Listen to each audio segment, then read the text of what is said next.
Sarmiento Sangriento 3, el Festival de Terror.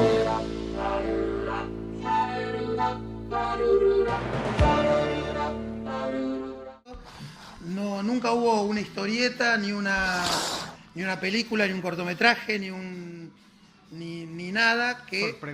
Sorprendentemente, que se metiera con estos, tal vez, pues bueno, finalmente yo lo pensaba, todo el tiempo iba creciendo y pensaba que hay que hacer algo con esto, quería escribir un cuento, después no sé qué.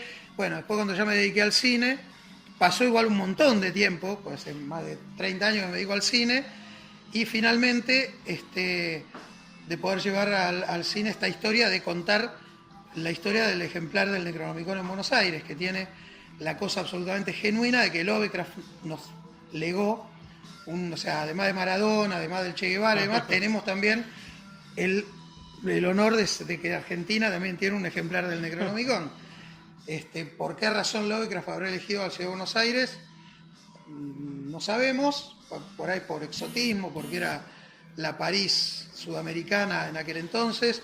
Lovecraft además es alguien que casi no salió de su ciudad natal, de Providence, salvo 2 o 3 viajes, vivió siempre en ese lugar, y sin embargo escribió que había un ejemplar en Buenos Aires.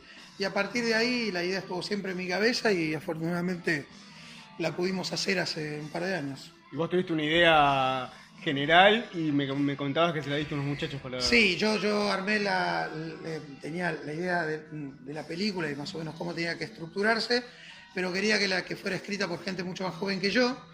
Entonces llamé a Luciano Saracino, que ya lo conocía, un guionista de historietas buenísimo, y a Ricardo Romero, que es un novelista, que ambos son muy lovecraftianos y saben muchísimo del tema. Entonces era como contar la idea, no tener que dar explicaciones demasiadas, y ellos se dieron a la tarea de armar el guión de la película, y bueno, y este es el resultado. Y toda esta cosa tonal que tiene media sombría, y de la construcción, como habíamos hablado, que era muy parecido a como contaba Lovecraft sus cuentos, ¿se iba dando desde tu idea? Sí, yo no quería hacer, yo no quería hacer una película ni gore, ni slasher, ni ninguno de los subgéneros estos. Yo quería hacer una película que a mí me hubiera gustado ver cuando yo tenía 15, 16 años, claro, en cine de superacción, una película que de alguna manera homenajea al terror de los 70, que está más cerca de Carpenter, de La Boca del Miedo, que de cualquier saga de fines de los 80. Sí, a pesar de que La Boca del Miedo también es muy de Stephen King, pero que está más cerca de eso, de un cine de personajes, de un cine sin sangre, porque yo quería que la película fuera así, una película casi sin monstruos, a pesar de que se entreven o se perciben, que es lo que tiene que ver con Lovecraft, donde el terror está en aquello que no vemos, en lo que está fuera de campo, en lo que está por venir, y donde también una película de terror que no estuviese estructurada alrededor de gente acechada para que cada 12 minutos hubiera un susto. Claro. Que están bárbaras, hay muchas películas con esa fórmula que están buenísimas, pero no es la que yo quería hacer con esta. Era una película que tuviera mucha literatura detrás, por eso está Borges, está la Biblioteca Nacional, están los libros, porque Lovecraft tiene que ver con los libros, toda su estructura está organizada alrededor de muchos libros míticos, y a mí me encanta ese mundo, me encantan los libros, y me parecía que estaba bueno contar desde ese lugar. Sí, aparte vi que si vieron en la librería tiene un cartel de Carcosa y fuiste metiendo como rimas. Hay datos y gestos y signos por muchos lados, hay como acotaciones o anotaciones de viejas películas de clásicos del género, de cosas de la literatura, y por ahí aparece, por supuesto, Borges, y lo que Borges tiene que ver con la literatura fantástica argentina, y después muchas cosas del mundo de los seguidores de Lovecraft. Sí, y el tema de los actores, ¿cómo llegaron al casting? Porque yo me fasciné cuando vi que estaba Daniel Fanego, y escucharlo hacer el relato con la parte de la animación bueno fue Fanego. genial, es hermoso. Muy bueno Fanego. Sí, Fanego es una especie de poco de Christopher Lee, pero tiene mucho más de Vincent Price cuando se lo propone. Yo lo jodía siempre con eso, de que él es el Vincent Price argentino. Y la verdad que Fanego está... la mayoría de ellos en esta película son amigos, porque yo ya llevo muchos años en esto y he trabajado con ellos en distintos proyectos, en distintas películas. Con Fanego hicimos una serie, hicimos otra película también. Lo usé para la voz en off de él porque es fantástica. En otra serie documental. Y ninguno de ellos tenía que ver con el terror, porque el terror es un género relativamente nuevo en Argentina. Sí, era bastante fanático de los superhéroes Diego Velázquez, entonces por ahí nos enganchamos con eso. Sí, él es fanático de Aquaman.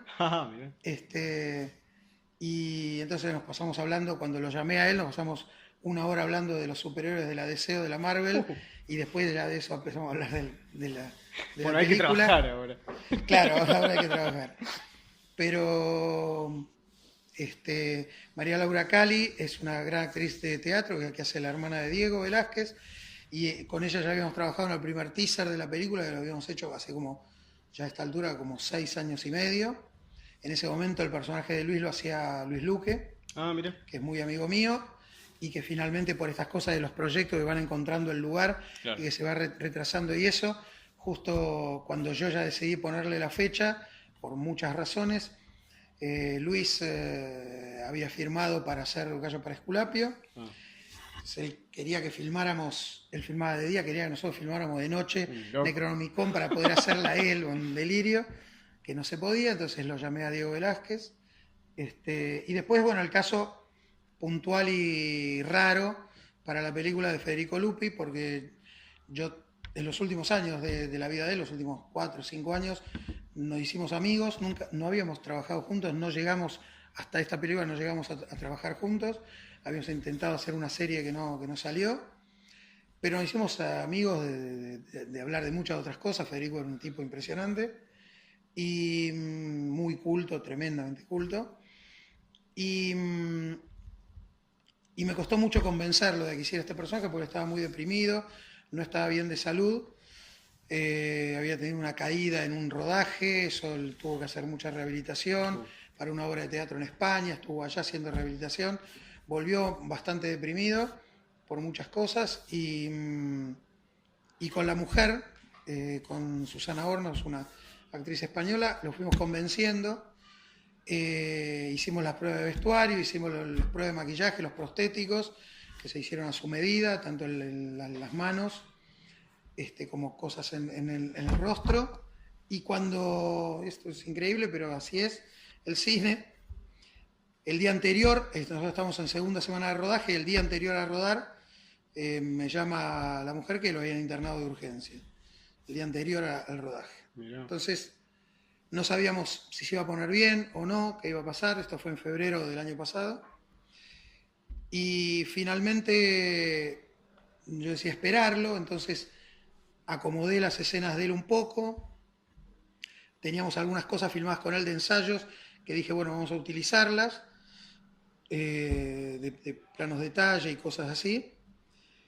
Hay una parte que es él, hay otra parte que es un doble en la película, porque buscamos entonces, para no perder días de rodaje, buscamos un doble de él, y en la tercera semana de rodaje lo voy a ver a la casa, que había salido del hospital, estaba mucho mejor. Quedamos que íbamos a caer la semana siguiente en un contraturno del rodaje con fondo verde, para filmarlo a él, para poder grabar los textos, para poder usar la cara de él aplicada con el cuerpo de otro personaje. Y él accedió a todo, estaba hasta contento. Y ese fin de semana, previo a la semana siguiente, se cayó en la casa, se golpeó la cabeza, le dio el edema cerebral y estuvo de mediados, finales de febrero hasta octubre del 2017 que falleció, sí. Ahora se cumplió un año. Internado, y entrando, saliendo, claro, sin conocimiento en momento, con estados de coma, y nunca se recuperó. Entonces, nosotros hicimos una especie de digitalización con lo que habíamos podido hacer, Claro. una digitalización del rostro de él, creando un personaje imaginario y manteniéndolo a él en el cast de la película, porque él estuvo en la película. Claro. Y de alguna manera es lo último que hizo. Eso fue como digamos, la decepción o el momento más tremendo en el rodaje de Necronomicon, porque hubiera estado bueno que hubiera podido él actuar y hacerla, pero bueno, lamentablemente se dio de este modo y así es esto. Como me dijo un amigo, uno propone y Nyarlathotep dispone. ¿Alguno tiene alguna consulta o alguna pregunta que le quiera hacer a Marcelo? Sí, yo. ¿Por qué decidió basar su película en el libro del Necronomicon? ¿Por qué basarlo en eso? ¿Sí? Porque a mí yo no quería adaptar un cuento de Lovecraft o alguna historia, sino que lo que yo quería era contar, o sea, a partir de la base esto de que Lovecraft dice que hay un Necronomicon en la Biblioteca de Buenos Aires, y entonces lo que queríamos nosotros era contar la historia de ese ejemplar, de por qué hay un ejemplar en la biblioteca. En paralelo con la película editamos un libro que se llama Necronomicon, firmado por Lovecraft, donde lo que hay es un prólogo y muchas de las citas de Lovecraft de sus relatos, y después Luciano Saracino, Ricardo Romero y yo escribimos textos contando la historia de cómo el Necronomicon llega a la biblioteca, con mucha data de la mitología lovecraftiana. Entonces, de algún modo lo que hicimos fue darnos el gusto con la película y con este libro que tiene todos los diseños de Aldo Requena, que está exponiendo acá en un stand en Sarmiento Sangriento. Está el Necronomicon acá. Está el ejemplar de la película, está el Necronomicon que hizo Aldo Requena, que diseñó él, que dibujó él, que tiene manchas de sangre el libro, que son sangre del propio Aldo Requena. Esto es así.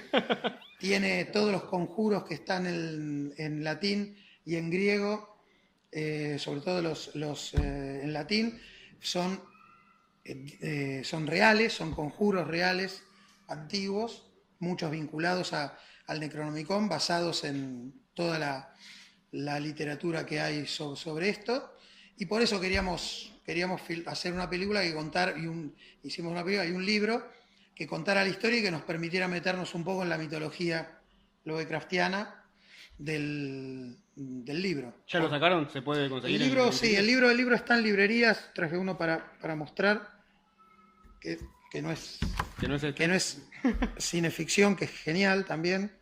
No se pierdan el último número, que es este. En el stand de Darío Labia. El stand de Darío Labia. Y este es el libro que hicimos, que ven, tiene los diseños de los concept art de Salvador Sanz, que son todos los concepts para el monstruo y el monstruo que aparece en la película. Tiene los diseños de los personajes que dibujó Salvador. Ahí está Lupi, precisamente.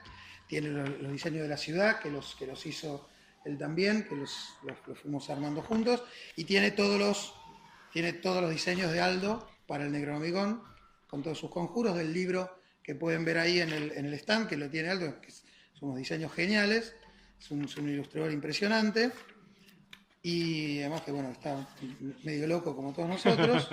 Por supuesto, ahí está el árabe loco Abdul Azred, y que es antes de escribirlo y después, cuando ya fue tomado por Nyarlathotep y sus aliados.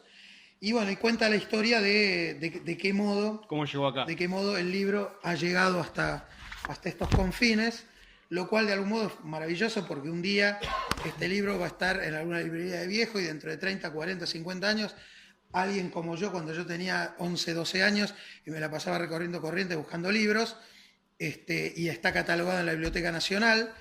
Y... O sea, esto no está escrito como diciendo, voy a contarte cómo Lovecraft, no. Te voy a contar cómo llegó. Cómo llegó el libro, por qué hay un Necronomicon en la Biblioteca Nacional. Vos vas a seguir generando que sigan llamando a la Biblioteca Nacional. Porque acá está contado de qué modo, en qué año, de qué manera, el por qué el ejemplar, la traducción de Olaus Germius, del griego al latín, por qué termina ese ejemplar en latín en la Biblioteca Nacional. Porque siguen llegando mails y llamados a la Biblioteca Nacional preguntando Hasta el día de dónde hoy. está la copia que fichó Borges, como que estaba ahí. Cuando yo tuve 12 años, 13 años, me fui a la biblioteca que quedaba en la calle México, en San Telmo, pregunté por el libro, me dijeron que el libro no estaba, pero se sonreían porque eran asiduas las consultas, y a lo largo del tiempo fui sabiendo que seguían haciéndose, y al día de hoy, ahora que hicimos la película, hablábamos con la gente de la Biblioteca Nacional y nos dicen que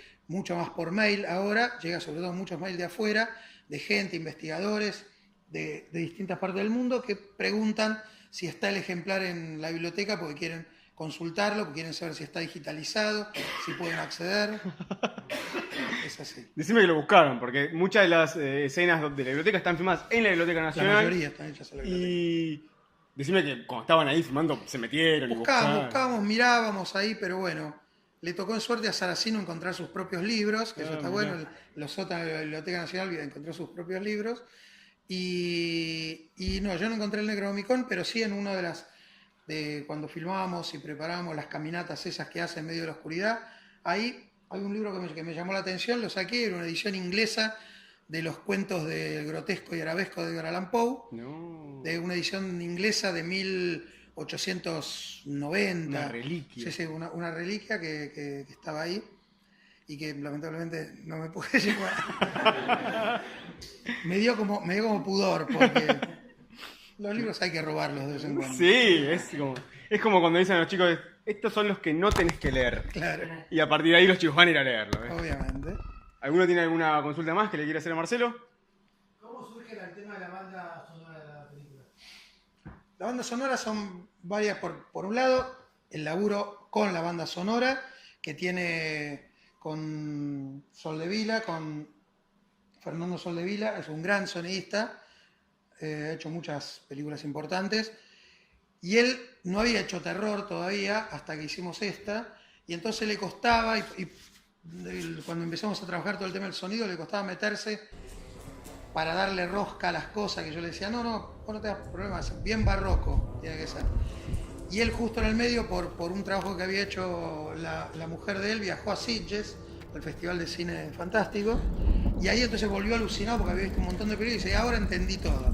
Y a partir de ese momento todo le ponía cosas y sonidos, murmullos y gritos y los insectos elaborados con esa cosa de poder armar un sonido con limadura de hierro, más el sonido de un animal, más otra cosa más el chirrido de un tren, y poder armar sonidos así muy, muy extraños que dan muy bien para no usar los muy clásicos de librería que ya dan siempre igual en el cine independiente muchas veces. Y entonces eso fue fantástico. Y la otra cosa que tiene la banda de sonido es que la canción del final, el tema que aparece con títulos, es una canción que también yo buena parte de mi vida yo dije, en algún momento voy a meter en algún lado. Y afortunadamente también la puedo meter acá porque es una canción lovecraftiana, es una de las pocas canciones lovecraftianas del rock nacional.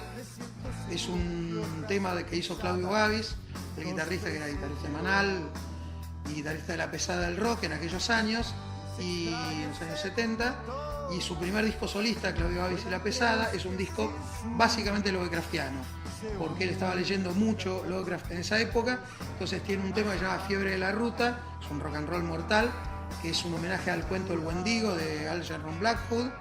Tiene otro tema que se llama instrumental, que es El viaje de Lord Dunsany. Lord Dunsany eran unos escritores británicos predecesores, o sea, Lovecraft lo respetaba mucho. Y este tema que se llama Más allá del Valle del Tiempo, que si ven la película completa hasta el final y se toman escuchan la canción en internet y escuchan la letra es una letra absolutamente lovecraftiana, habla de una tierra más allá del tiempo, donde corriendo zonas heladas, como si fuera la hiperbórea de muchos relatos de Lovecraft. Realmente es fantástico el tema, es buenísimo, y como con el correr de la vida me hice amigo de Claudio Gavis, que vive en España, lo llamé, le pedí autorización y él me dio una versión en vivo, que es esta que aparece en la película, está buenísima. Y eso porque forma parte de la banda de sonido también, que está buenísima una película Lovecraftiana que tenga una canción de rock Lovecraftiana. ¿Quién puso qué? ¿Cómo? Para la película, como siempre, el Instituto Nacional de Cine. Ninguna película de este país se hace sin el dinero de los créditos y subsidios del Instituto de Cine, y que no alcanza, pero bueno, y el resto es dinero propio, la productora, aportes hay gente que cobra menos de lo que debería cobrar y se va conformando, o trabajan en algunas cosas servicios que se hacen a cuenta y que se retribuyen después con la explotación de la película. Bueno, la idea es obtener un crédito, una rentabilidad, digamos, o bien hacerse conocer para que más. El 80% del cine que se hace en Argentina no tiene rentabilidad. Digamos que forma un círculo virtuoso, en el mejor de los casos, para poder hacer otra y otra. Y obviamente uno trabaja de esto, cobra, digamos, su honorario, su salario, que cuando uno cobra en una película, en este caso yo como director, que si bien yo soy productor también de la película, pero digamos, me pago a mí mismo, pero mi honorario de director, si uno se piensa, alcanza solo para mensurar en un año y medio de trabajo lo que uno cobra como mucho, cuando en realidad, digo, por eso, el primer teaser de la película lo hicimos hace 5 años y medio, 6 años ya. Entonces, el trabajo de una película en general y más de este tipo de películas que tienen mucho trabajo de postproducción después, son 7, 8 meses de postproducción para todo el tema de efectos y demás. Es una tarea muy, muy compleja en general el cine. Así que agradezcamos todavía que por ahora Se va pudiendo. el Estado sigue sustentando buena parte del cine. Y tampoco las distribuidoras te ayudan, porque yo tengo entendido que acá no llegó. La distribución fue espantosa, porque la distribución es muy difícil de por sí, pero en el caso particular de Necronomicon teníamos comprometidas entre 20 y 25 salas, de las cuales no estuvieron el lunes previo al jueves del estreno, y pretendían que cambiemos ya con la publicidad hecha y circulando, y se hizo muy, muy complicado. Por eso es fantástico darlo todo lo que podemos. Es más, no está la versión en el Manta, en la pirata, porque nos hemos cuidado de que no sea, porque seguramente vamos a hacer ahora una edición en DVD con extras y unas láminas especiales hechas ad hoc por Aldo, y va a tener otras cosas más, y va a ser como una edición medio para coleccionistas, que va a salir del DVD, y después ya a partir de que sale la edición de esa en DVD va a estar en todo lado, porque ya está. En 14 segundos ya están las ediciones piratas una vez que uno abrió la puertita. Bueno, cosa que está buenísimo. Sí, porque es un modo también, en estas condiciones, es un modo que la película se vea también. Y probablemente, ojalá de acá a fin de año, al final del verano, así, probable que esté en Netflix y empiece también otro círculo. Ahí es otro recorrido. Ahora ya con el VOD, con el Video On Demand, abren un poco de puertas más. Exactamente. A mí me comentaba Santiago Calori que su documental, después de que lo presentó, tuvo que lanzarlo. Lo colgó a YouTube porque dice, yo ya no tengo más recorrido para hacer. No, sobre todo es que es un documental sobre el cine argentino, o sea, te empujan un poco a tener que regalarla en cierta forma. Y por otra parte, no es verdad, la piratería no le saca rentabilidad a las salas, eso es un verso, es mentira. No. La gente que ve yo tengo poco tiempo para ir al cine por el laburo, voy a algunos estrenos, voy cuando me interesa mucho una película, pero en general después voy a mi proveedor amigo o la baja algún amigo, porque yo me hincho de buscarla digitalmente online, entonces prefiero todavía el objeto y la compro en DVD, y es así, y no por eso, y está lleno de gente que hace eso, o que la vio en el cine, después quiere el DVD igual, y la vuelve a ver, ¿no? Y después la ve en Netflix. No. Es como prestarla, cuando nos prestamos los VHS en su momento, yo lo compré, lo presté, se lo pasé a otro. Hay que hacerlo así, por eso. Si no está todavía pirateada, porque yo no se la di a mi kiosquero amigo, ¿para qué? Para que a partir de ahí se convierta en un virus, es porque estamos ahora, dentro de poco, vamos a sacar esta edición en DVD y una vez que sale esa edición va a circular por todos lados. Ya va a ser del Si pueblo. no circula demasiado, me voy a encargar yo de hacer las copias para que empiece a circular. Bueno, muchísimas gracias Marcelo. Si nadie tiene alguna pregunta más. Yo, la última. Dijo que iba a hacer otra película y todo eso. Sí. ¿Pero va a seguir con la misma temática o se va a hacer? Bueno, la próxima película que yo haga como director va a ser una película de terror. Es una que ya estamos trabajando con el mismo equipo que aquí. De hecho, es la adaptación de una novela de uno de los guionistas, de Ricardo Romero. Es una adaptación del Conserje y la Eternidad, que es una novela de suspenso, de misterio, de terror, digamos, una novela de género, que, para decirlo más sencillamente, que salió este año. Es una muy hermosa novela, que es la historia de un vampiro urbano contemporáneo acá en Buenos Aires, y cuyo protagonista, ahora ya lo puedo decir porque ya está armado y ya vamos en ese camino, va a ser Diego Capusotto, Oh, haciendo de vampiro. Una película en serio, con Capusotto haciendo de vampiro. Él hace rato que quiere hacer algo distinto, somos amigos con él y qué sé yo, y bueno, el proyecto me pareció que era bueno para él, a él le gustó mucho la novela, y así que vamos para adelante con Diego haciendo el personaje de Juan Drodman, un vampiro bonaerense. bueno, esperamos ansiosos a eso. Muchas gracias por haber venido, gente. Muchas gracias, Marcelo. Gracias a ustedes. Nos encontramos afuera. Corran a buscar sus números para el sorteo. Si no los tienen todavía, que vamos a sortear afiches, libros, muchas cosas.